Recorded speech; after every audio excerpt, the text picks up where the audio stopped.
Ya Allah, berikan sholawat kepada kekasihmu Muhammad. Dengan sholawat ini rohnya saya, musolli itu rohnya saya yang membaca sholawat, bisa sambung dengan rohnya Rasulullah. Dan setelah sambung saya terhitung sebagai orang yang mencintai Rasulullah.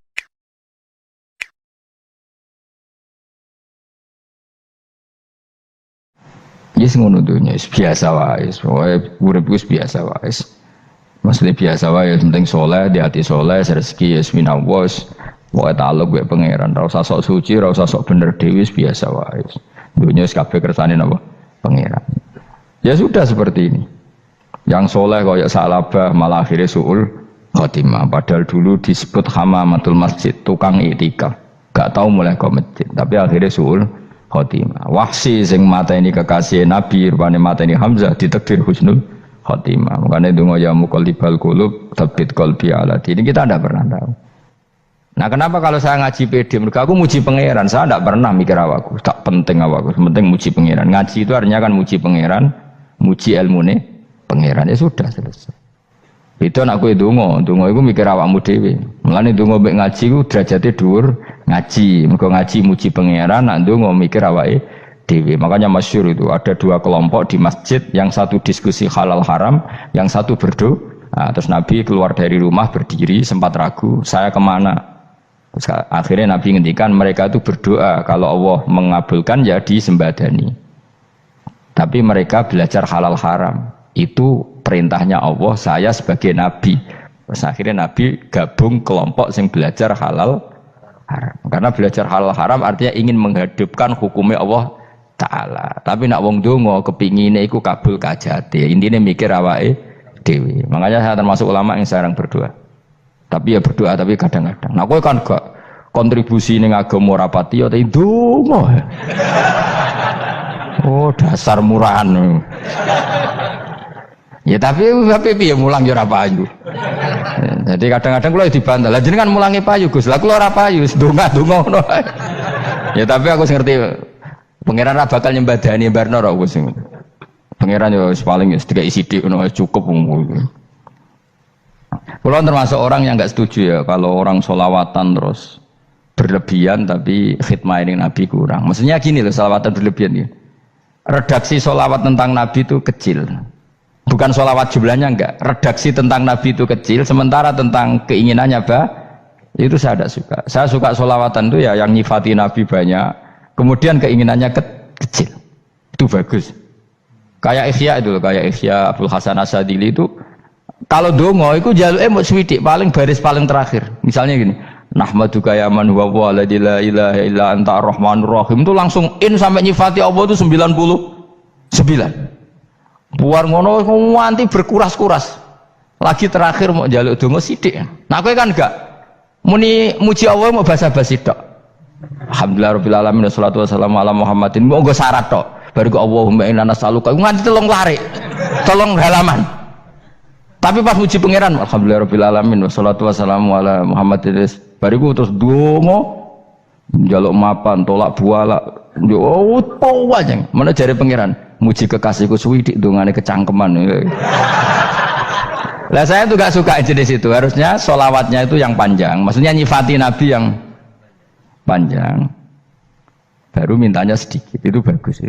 Duwe akhlak. Makanya saya diantara sholawat yang senang itu sholawatnya Habib Ali Al-Habsyi yang arang Simtudur. Kalau beliau baca sholawat itu sholatan yattasilu biha ruhul musolli alaihi bi fayam basitu fi qalbi sirru nuri ta'alluqi bi wa hubbi wa yuktabu biha bi inayatillahi ta'ala fi hisbi. Jadi dia baca sholawat itu, ya Allah berikan sholawat kepada kekasihmu Muhammad. Dengan sholawat ini rohnya saya, musolli itu rohnya saya yang membaca sholawat, bisa sambung dengan rohnya Rasulullah. Dan setelah sambung saya terhitung sebagai orang yang mencintai Rasulullah. Dan saya berharap dari cinta itu saya tertulis sebagai umatnya. Nah, aku kan enggak mau sholawat itu mau, saya termasuk orang yang enggak saya loh ya. Tapi ya tetap baik dibanding nganggo primbon ya satu sholawatan itu. Tapi boleh punya etika lah dengan Rasulullah itu. Kalau dongo nyifati Nabi yang banyak, ya baru keinginan. Kan banyak itu sholawat yang seperti yang saya misalnya di kitabnya Sayyid Muhammad ada Allahumma sholli ala sayyidina Muhammad nuri kalam alladzi. Wah, nyifati Nabi itu sampai panjang lebar baru menceritakan hajatnya. Kalau kamu kan enggak nyifati Nabi basa-basi, mau sidik mana. Malah kadang orang, misalnya ala Muhammad. Kok ala Muhammad muni sayyidina aja disoal. Misalnya terus baru kudungannya apa? Panjang. Saya termasuk yang enggak setuju karena itu menurut saya kurang etika. Makanya Rasulullah itu kalau berdoa kalau sudah nyifati Allah, coba tak beri satu contoh saja doanya Nabi. Alhamdulillah hamdan yuwafi ni'amahu wa yukafi'u mazida ya rabbana lakal hamdu kama yanbaghi li jalali wajhika 'azimi sultanik la nuqsi sana'an 'alaika anta kama asnaita 'ala nafsik. Itu sudah berapa itu nyifati Nabi? Itu belum doanya tuh. Nah, kamu kan enggak Allahumma alhamdulillahirabbil alamin Allahumma ya Allah di hajati gremeng itu seramutu tenan. Jeneng gak bakat wali. Nah cara kula iku sisen. Kula ya sering ngamini dongane wong ngono tapi ning atiku amin maksudnya amin barno mawon Gusti. Dadi aku amin tapi amin ku barno mawon Gusti. Wong ora jelas ngono betul. Jadi aku muni amin tapi amin barno maksudnya ya Allah barno amin maksudnya. Jadi karena tadi setahu saya doanya para nabi, para wali itu memang seperti itu. Ya coba itulah doa tadi aja yang saya sebut itu berapa kalimatnya? Apa? Alhamdulillah hamdan yuwafi ni'amahu wa yukafi'u mazida ya rabbana lakal hamdu kama yanbaghi li jalali wajhika 'azimi sultanik la nuqsi sana'an 'alaika anta kama asnaita 'ala. Enggak terhitung pujian saya kepada engkau sebanyak engkau memuji pada diri engkau sendiri. Allahumma inni a'udzu biridhoka min sakhatika fi mu'afatika min uqubatika wa bika minkal. Allahumma sholli bi haqqi jabarutika wa bi khawfika. Kan panjang sekali doanya wali-wali itu, tapi semuanya mensifati Allah. Bahkan banyak yang kemudian lupa enggak doa. Coba haji, doa haji itu coba. Labbaik Allahumma labbaik la syarika lak innal hamda wa ni'mata laka wal mulka la syarika lak wa ni'mat. Itu kan labbaik saya siap melaksanakan perintahmu ya Allah sa'dik. Engkau yang punya pujian, engkau la syarika lak. Itu malah enggak ada, jarang malah ada doanya. Itu kalimatnya talbiyah semua. Allahumma antal azil akram itu sudah seperti itu. Karena tadi al-mu'min yashghaluhu sana 'ala Allah min ayyakuna li nafsihi dzakiran. Mukmin sejati adalah sibuk memuja Allah sampai lupa jatah dirinya sendiri. Nah, kowe kan gak mujine Allah basa-basi, dongane tenanan. Itu jadi makhluk aneh, itu jadi hubungan mbek pangeran itu wong aneh. Ya tapi jen ra bakat wali, ngono iku dadine ngono iku. Ya tok ngono kok mari wali kakean malah gak elit.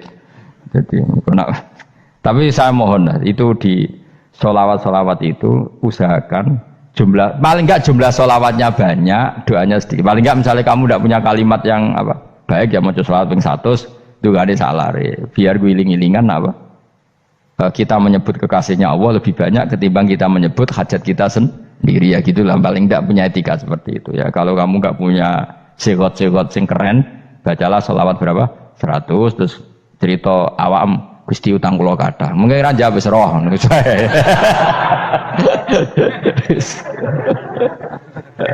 Tapi kan kita menyebut kekasihnya sampai 100, nyebut utang bisa. No coba nyebut kekasih pisan, nyebut utangnya 100. Berarti yen sampeyan ditakoki pangeran, kowe nyebut kekasihku piro pisan, nyebut utang 100 dasar rayu utang ngono-ngono kan. Ya ada, saya termasuk orang yang nggak setuju tadi. Jadi kalau redaksi sholawat cari yang mujinya Nabi lebih lebih banyak. Karena itu nanti lebih diridhoi Allah Taala. Coba Allah sendiri kalau nyebut nabinya itu hitung saja. Laqad ja'akum rasulun min anfusikum. Jadi rasulun min anfusikum, seorang rasul yang sejenis dengan kamu. Terus azizun, orangnya sangat terhormat. Alaihi ma'anitum, rasul ini siap menanggung apa yang kalian tidak mampu. Kowe ra bakat mlebu swarga barokah syafaate Nabi akhirnya mlebu swarga. Kowe ra kelar korban, Nabi tahu mengorbankan kita semua. Dokha Rasulullah bikabsaini terus hada an ahli wa hada amman lam yudokhi min mati. Jenenge alihima anittum. Nabi menanggung apa yang kalian berat. Azizun, Nabi itu ali terus harisun alaikum. Nabi sangat berkomitmen menyelamatkan kalian. Haris itu keinginan yang berlebihan itu jenis apa? Haris. Kiai kuno namanya ini ngungseng, keinginan yang over. Nabi itu sangat berkeinginan kita ini maslahat. Terus bil mukminina raufur.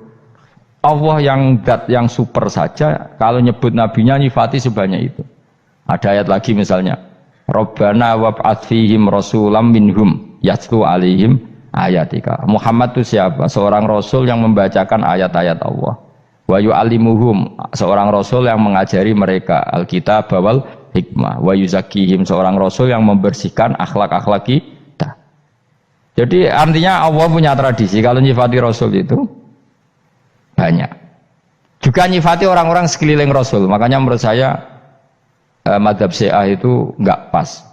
Karena Allah kalau nyifati Rasulullah itu jika nyifati orang-orang di sekeliling Rasulullah, dan itu dengan pujian, yaitu Muhammadur Rasulullah walladzina ma'ahu asyidda walal kufar ruhama'u bainahum tarahum ruk'an sujada yabtaguna fadlan minallahi warid wa nasimahum fi wujuhim min atharis sujud. Itu kan panjang sekali, dan orang-orang sekeliling Muhammad adalah begini. Kayak apa Allah muji para ashabu Rasulillah? Masa kita ikut kelompok yang menghina ashabnya apa? Rasulillah. Makanya kita tetap madzhab ahli sunnah apa? Wal jamaah, yaitu mencintai semua sahabat. Karena Allah saja yang Tuhan mensifatinya dengan sehormat itu. Mensifati apa? Ashabu Rasulillah. Disifati orang-orang yang saling kasih sayang sama orang mukmin. Tarahum ruk'an, sujud dan komitmen hidupnya untuk rukuk dan sujud. Simahum fi wujuhim min asari sujud. Sudah asari sujud tidak usah diterjemah, nanti sensitif. Cuma setahu saya asar sujud itu nanti setelah di akhirat orang sering sujud itu jabahnya itu ada nurnya.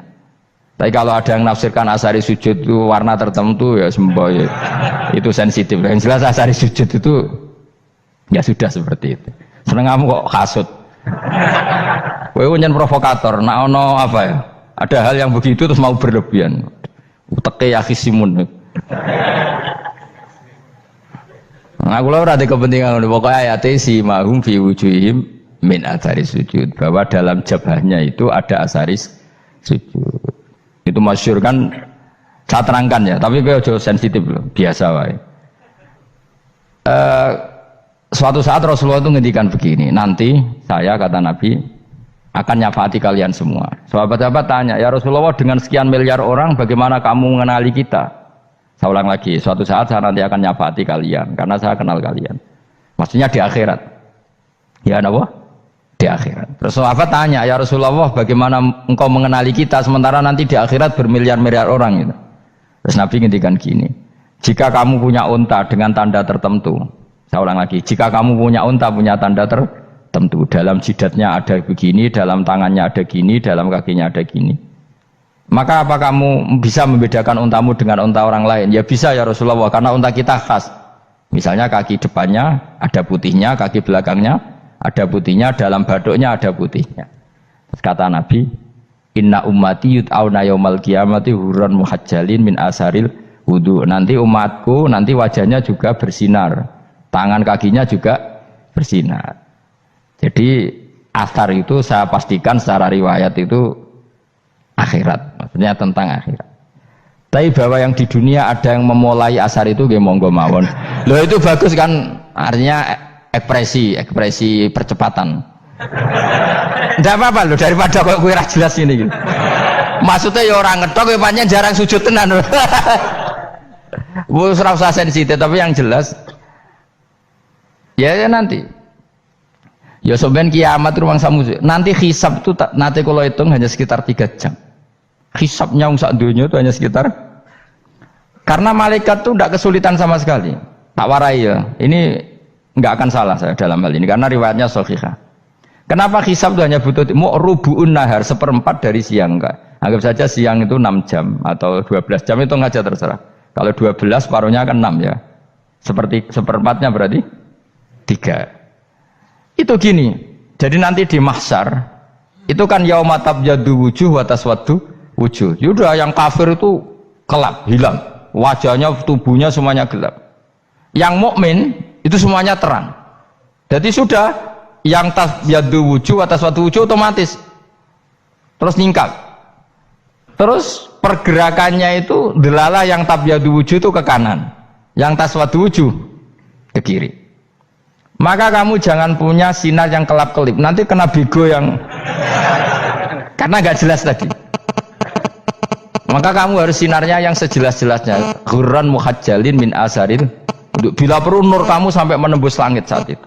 Makanya ketika orang mukmin sudah nurnya ada di muka, ada di tangan, masih ngendikan Rabbana atmim lana nurona, karena takut masih kena bigo tadi. Karena kalau hanya wudhu tok, sikil tok kan, bayangkan di miliaran orang kan bisa agak kelihatan.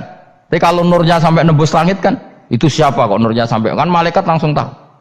Lane hafal Quran, alim kan insya Allah nurnya itu. Sama zaman itu masih berdoa Rabbana atmim lana, sempurnakan nur kami. Karena nanti identifikasi malaikat berdasar tadi, kalau ada nur berarti diletakkan ashabal yamin, kalau nggak ada nur ashabal shimal. Nah malaikat yang dibawa bigo itu kira-kira detail nggak? Dugaan saya kalau kelap-kelip pasti kena shimal. Wah ini partai kiri mesti kan.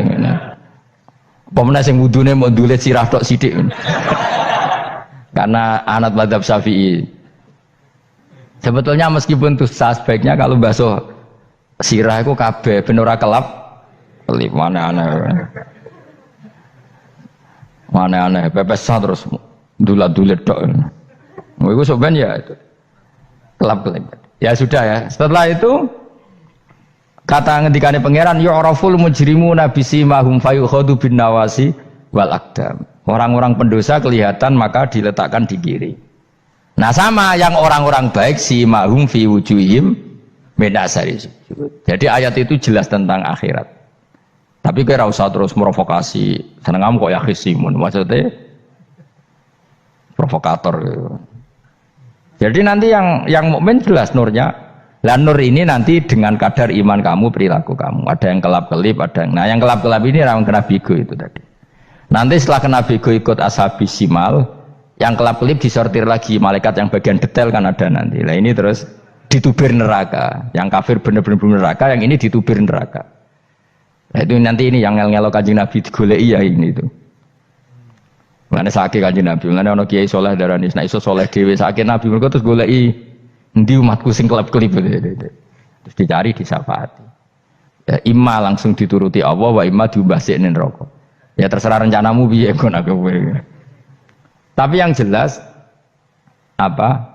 Kiamat itu cepat sekali karena tadi ada identifikasi tadi. Makanya hanya cukup 3 jam karena tadi yang jelek kelihatan jelek, yang baik kelihatan baik. Makanya cepat. Ya araful mujrimuna bisimahum, orang pendosa dikenali lewat alamatnya yaitu taswadu apa? Wujuh. Kalau orang baik dikenali lewat tabyadu wujuh. Nah, terus setelah nyingkir, ini ngono tak warai kiamat. Setelah nyingkir itu faduri babenahum bisuril lahu bab. Setelah tersingkir tadi terus lalu ada pintu penghalang, pintu pemisah. Nah pintu pemisah tadi yang sisi kanan langsung jadi surga, yang sisi kiri jadi neraka. Itu disebut faduri babenahum bisuril lahu bab batinu fi rahmatu wa dhahiruhu min qibalihil adzab. Yang pintu arah kanan otomatis wilayah surga, yang pintu kiri otomatis wilayah neraka. Nah problemnya ketika penutupan pintu itu dah yang kelap-kelip itu katut kemana ini yang makanya kamu jangan malok partai yang apa kelap-kelip yang nggak jelas itu koalisi kemana ini. Kalau partai besar kan iso nyalon presiden, partai kecil ini kan ikut mana ini kan sing sak ngisore 1%, 2% ini kan repot. Loh coba misalnya nur kamu 2%, berarti gelap kamu kan 98%. Kira-kira malaikat mengkategorikan kemana coba? Ayo jawab. Gelap. Loh kok ada semangat padahal itu bagian dari kamu. Kalau satu tubuh itu sinarnya hanya 2%, kira-kira kategorinya itu partai gelap, partai terang. Kode semangat kok ada ini. Berarti kegaruk kemana? Kiri. Tapi bisa saja malaikat cara berpikir gini. Tapi kok ada cahayanya ya? Padahal kata Allah yang bercahaya ashabul yamin. Kan nggak ada bilang cahaya terang. Bisa saja malaikat alhamdulillah berpikir begitu. Ya nanti kita rayu saja supaya berpikir ini kan yang penting ada cahaya. Kan Allah tidak bilang terang apa kelap-kelip. Ya mungkin saja asal ada cahaya dikategorikan lahu nur, punya apa? Nur. Tapi yang jelas saat itu pun yang sudah punya cahaya masih berdoa Rabbana atsmim lana nurona, ya Allah saya mohon sekali nur-nur kami sempurnakan. Jadi ini saya bantu teman-teman yang hafid supaya tahu maknanya ya. Dan yang nggak hafid ya dengar ya. Kalau nur itu penting. Makanya Nabi itu kayak apa? Nabi itu orang super. Itu kalau ngendikan wa maj'al min fawqi nuran wa min tahti nuran wa an yamini nuran wa an simali nuran, sampai terakhir Nabi masih mendoa untuk dirinya waj'al li nuran, dan semua tubuh saya jadi nur. Jadi Nabi sudah gitu kan. Ya Allah jadikan sisi depanku nur, belakang kami nur, kanan nur, kiri nur, terakhir itu apa? Waj'alni nuran, dan doa semoga semua tubuh saya jadi nur. Itu termasuk doa yang sering saya baca. Karena saya takut kelap-kelip tadi, ini bahaya ini kalau malaikat. Saya tidak tahu cara berpikir malaikat tadi. Apa ngitung 98% maka dikategorikan apa? Gelap. Apa dihitung nurnya saja? Wong instruksinya Allah kan yang ada nur ashabul yamin. Meskipun kelap-kelip kan punya nur. Saya tidak tahu nanti ikut 2% ikut mana kalau di partai koalisi itu. Ya, ikut yang menang biasanya, ikut yang apa? Ya paham ya, makanya saya mohon kalau wudhu itu usahakan sempurna, terutama wudhu sholat. Kalau nggak wudhu sholat itu sebaiknya nggak sempurna, supaya ada bedanya wudhu sholat sama wudhu tidak sholat. Rasulullah itu masyhur gitu ya, Rasulullah itu kadang tawaddu'a wudhu'an khafifan, wudhu yang sederhana, yaitu hanya sekali-sekali dan tidak sempurna. Ketika ditanya as-sholat ya Rasulullah, tidak. Misalnya saya habis makan mau tidur biasanya ya wudhu, tapi tentu tidak perlu sesempurna kayak wudhu sholat, biar ada bedanya. Rasulullah juga gitu, beberapa kali beliau wudhu tapi tidak sesempurna wudhunya untuk sholat. Masyhur itu di riwayat tawaddu'a wudhu'an khafifan duna wudhu'ihi lis sholat. Tapi kalau wudhu untuk sholat asbaghal wudhu, menyempurnakan wudhu. Jadi supaya ada bedanya wudhu sholat dan wudhu tidak sholat. Saya gak wong ora iso ngaji podo kabeh. Abu Bakar ya gitu. Ana wong poso sunat kok nyediakno buka, dimarahin. Istrinya pernah nyediakan buka beliau untuk puasa sunat. Itu embernya dipecahi Mbak Abu Bakar. Ditanya, kenapa gitu? Apakah kamu akan menyaingi Ramadan? Jadi gak boleh memperlakukan puasa sunat kayak Ramadan. Ya biasa saja kalau puasa sunat kok wah buka kolak apa. Ramadannya ya iri tuh, ini gimana kok saya disaingi ini. Jadi kabeh itu ada proporsinya, ada apa? Makanya megang Quran ya wudu, megang wudu. Nah, tapi gitaran terus wudu, pengiran tersinggung. Piye kok menjegal gitar wudu? Jadi gak boleh kebaikan disaingi itu juga gak boleh. Bapak gue sergap wudu sampai nyekel gitar. Untuk Quran tersinggung, wah semen ibu gak sembunyi kan. Malaikat panitia kan ya tersinggung. KB itu kan ada proporsinya apa? Ada proporsinya. Itu hebatnya Rasulullah. Jadi kalau beliau wudu, bahkan wudu itu wudu li sholat sama tidak sholat itu. Misalnya sholat sunat tuh kamu mampu ngadeg boleh nggak duduk? Boleh. Kalau sholat fardu nggak boleh, biar ada bedanya. Fardu itu spesial, nggak boleh, harus berdiri. Kalau sunat pun harus berdiri. Fardu tersinggung, iya sunat kok nyaingi aku kan gitu kayak. Ya makanya sholat fardu wajib berdiri ya. Sholat sunat boleh duduk meskipun mampu loh ya. Nggak boleh sama. Sholat sunat pun harus berdiri. Berarti ada sunat menyaingi fardu. Ya jelas ya, jadi aturan main itu harus jelas, nggak boleh. Makanya Abu Bakar itu nggak mau kalau ada orang puasa sunat kemudian apa? Abdullah bin Mas'ud lebih parah, dia itu tukang nyuepeng orang yang selalu sholat duha. Makanya saya itu duha itu jarang, karena takut kena sweepingnya siapa? Abdullah bin Mas'ud. Itu ada orang khusyuk tiap hari duha, disweping sama dia. Apakah kamu menjadikan sholat ini jadi fardu? Kok mbok lakoni bedino? Awas nampak lakoni bedino. Daerah akhir duha dilakoni bedino. Perkara ini butuh duit. Itu kalau zaman Abdul Mahmud kena sweeping apa? Karena berarti menandingi fardu. Yes, ora usah anut ilmu ku bahaya itu di sensitif. Cuma ini kan ilmu tetap tak utarakan. Biar kamu tahu, enggak boleh fardu disaingi itu enggak. Coba kan banyak ketentuannya tadi. Contoh paling gampang itu apa? Kalau sholat fardu boleh, nggak boleh apa? Duduk. Sholat sunat boleh duduk. Sholat sunat boleh di kendaraan sesuai jalannya kendaraan. Aynama tawajjahat bi rahilatu. Kalau sholat fardu, kalau kamu naik unta harus turun untuk memastikan di kiblat. Jadi banyak sholat sunat kamu dalam keadaan najis sudah tidak boleh dilakukan. Kalau sholat fardu, karena saking pentingnya fardu meskipun dalam keadaan najis ya menemukan alat sesuci harus tetap sholat. Jenenge sholat dihormatil waktu, karena nggak boleh fardu ditinggalkan. Meskipun nanti harus iadah, karena nggak boleh mengalahkan fardu meskipun itu oleh najis. Jadi misalnya kamu pergi hanya bawa satu celana, kemudian di terminal atau apa kena najis, kena uyah sampean misalnya, kamu harus tetap wudu dan sholat, karena nggak boleh fardu ditinggalkan. Meskipun nanti harus iadah, karena sholat kamu tidak sempurna. Dalam keadaan celana kamu najis, boleh nggak sholat sunat? Oh nggak boleh, karena kalau fardu itu darurat memang sesuatu yang harus maka dilakukan. Tapi kalau kamu dalam keadaan nggak suci nggak boleh melakukan sholat apa? Sunat. Karena fardu itu spesial apa? Spesial.